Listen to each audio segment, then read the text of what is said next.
কয়েকদিন আগে ক্যানিং লাইনে ঘুটিয়া শরীফ স্টেশনে একটি চায়ের দোকানে বিধ্বংসী আগুন লাগে। আশেপাশে কয়েকটি দোকান পুড়ে ছাই হয়ে যায়। বুধবার বারুইপুর স্টেশনে আরপিএফ ও জিআরপি পক্ষ থেকে সতর্ক বার্তা দেয়। আপনারা কোনো প্রকার প্ল্যাটফর্ম চত্বরে আগুন জ্বালাবেন না। প্ল্যাটফর্ম চত্বরে কেউ ধূমপান করিবেন না। প্ল্যাটফর্ম পরিষ্কার রাখতে সহায়তা করুন। ধন্যবাদ।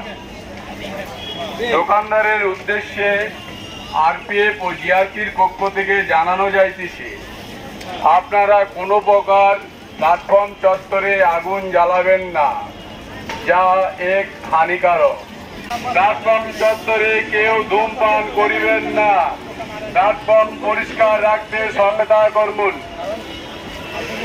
আরপিএফ ও জিআরপির পক্ষ থেকে জানানো যাইতেছে যে আপনারা প্ল্যাটফর্ম চত্বরে কোনো প্রকার আগুন জ্বালাবেন না।